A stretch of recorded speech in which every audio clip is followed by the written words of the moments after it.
எல்லோருக்கும் வணக்கம். இந்த வீடியோ பதிவில் என்ன பார்க்க இருக்கிறோம் என்றால், இவர் ஒரு பெண் ஜாதகர். இவருக்கு இதுவரைக்கும் திருமணம் ஆகவில்லை. அவருடைய அப்பா உடல்நிலை சரியில்லாமல், அதாவது அவருக்கு கிட்னி டிரான்ஸ்ஃபர் செய்திருக்கிறார்கள். அவருக்கு உடல்நிலை சரியில்லாமல் இருக்கிறது. ஆனால் இதுவரைக்கும் இவருக்கு பெண்ணாக இருந்தாலும் 26 வயது முடிந்து 9 மாதம் 12 நாட்கள் 27 வயது நடந்து கொண்டிருக்கிறது. இதுவரைக்கும் இவருக்கு திருமணம் ஆகவில்லை.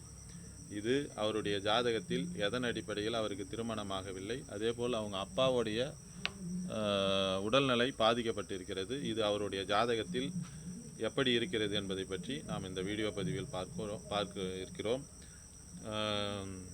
ஒருவருக்கு அப்பாஸ்தானம் பலவீனமாக இருக்க வேண்டும் என்றால் சூரியன் பாதிக்கப்பட்டு இருக்க வேண்டும், சூரியனுடைய வீடு பாதிக்கப்பட்டு இருக்க வேண்டும், 9ஆம் பாவகம் 9ஆம் பாவகாதிபதி கடுமையாக பாதிக்கப்பட்டு இருக்க வேண்டும். இதுபோல் இருந்தால்தான் அவருடைய அந்த அப்பா ஸ்தானமாகிய அவருக்கு சரியில்லாமல் இருக்கும்.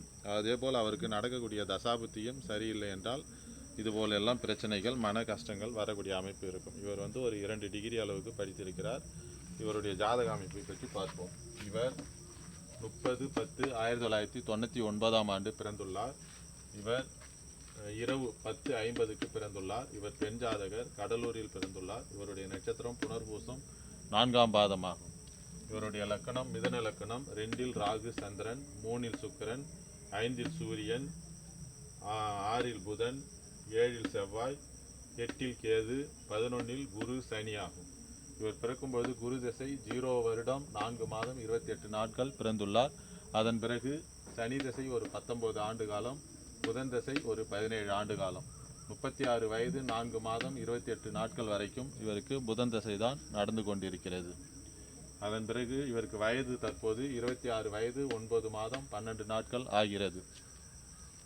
இவருக்கு நடப்பு புதன் தசையில் சூரிய புத்தி 28/4/2026 வரைக்கும் முடிந்துவிட்டது. அதன் பிறகு புதன் தசையில் சந்திர புத்தி தற்போது நடந்து கொண்டிருக்கிறது. 28 வயது 9 மாதம் 27 நாட்கள் வரைக்கும் இவருக்கு புதன் தசையில் சந்திர புத்தி தான். இவருக்கு திருமணம் ஆகாமல் காரணம், லக்கணத்திற்கு 7ஆம் இடம் என்று சொல்லக்கூடிய இடத்தில் செவ்வாய் கடுமையாக பாதிக்கப்பட்டிருக்கிறார். அதேபோல் 7ஆம் அதிபதி குரு நீச்ச சனியோடு சேர்ந்து சூரியன் சனி இருவரும் சமசப்தமாக பார்த்து கொள்ளக்கூடிய அமைப்பில் குரு பாதிக்கப்பட்டிருக்கிறார். 7ஆம் பாவகம் 7ஆம் பாவகாதிபதி கடுமையாக பாதிக்கப்பட்டிருக்கிறது. அதேபோல் குடும்பஸ்தானத்தில் ராகு அமர்ந்திருக்கிறார். குடும்பஸ்தானாதிபதி சந்திரன் அவரும் ராகுவால் கிரகண தோஷத்தில் அமர்ந்திருக்கிறார். கலத்திர காரகன் ஆகிய சுக்கிரன் 3ஆம் இடத்தில், 3ஆம் இடம் என்பது சுக்கிரனுக்கு கடுமையான மறைவு ஸ்தானமாகும். அவரும் மறைவு ஸ்தானத்தில் அமர்ந்திருக்கிறார். இதனால் தான் அதேபோல் 5ஆம் இடம் ஆகிய சூரியன், நீச்ச சூரியன் அமர்ந்திருக்கிறது தவறான ஒரு விஷயமாகும். அந்த சூரியனை சனி பார்ப்பது தவறான ஒரு விஷயமாகும். அதனால் தான் அவருக்கு திருமணம் 27 வயது வரைக்கும் நடக்காமல் இருக்கிறது. அதேபோல் ராசிக்கு 7ஆம் இடம் ராகு கேது அமர்ந்திருக்கிறார். ராசிக்கு 7ஆம் அதிபதி சனியும் நீச்ச அமைப்பில் இருக்கிறார், சூரியனால் பாதிக்கப்பட்டிருக்கிறார். இதுபோல் எல்லாம் இருந்தால் அவருக்கு குறைந்தது 27 வயது ஆகிறது. 29 வயது வரைக்குமே இவருக்கு திருமணம் காலதாமதமாக நடக்கக்கூடிய அமைப்பை தரும்.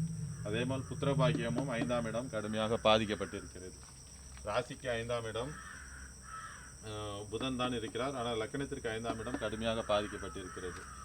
ஸோ அப்பா பாதிக்கப்படுவதற்கான காரணம் சூரியன் நீச்ச அமைப்பில் இருக்கிறார், சனியால் பார்க்கப்பட்டிருக்கிறார். அது தவறான ஒரு விஷயமாகும். அதேபோல் 9ஆம் பாவகாதிபதி நீச்சனாகி சூரியன் சனி சமசப்தமாக பார்க்கப்பட்டிருப்பதால் தான் அவருக்கு அந்த அப்பா அமைப்பு, அந்த கிட்னி டிரான்ஸ்ஃபர் பண்ணி அவர் இருந்திருக்கிறார். இதனால் தான் சூரியன் சனி 9ஆம் பாவகம் இதனால் பாதிக்கப்பட்டிருக்கிறது. இதனால் தான் அவருக்கு அந்த அப்பா ஸ்தானம் பாதிக்கப்பட்டு அமைப்பில் இருக்கிறது. திருமணம் நடக்காமலும் காலதாமதமாக நடந்து கொண்டிருக்கிறது.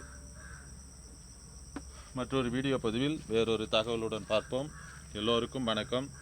என்னுடைய தொடர்பு எண் 9994034255 என்ற எண்ணை தொடர்பு கொண்டு ஜோதிட சந்தேகங்கள் மற்றும் ஜோதிட விளக்கங்களை தெரிந்து கொள்ளலாம். எல்லோருக்கும் வணக்கம்.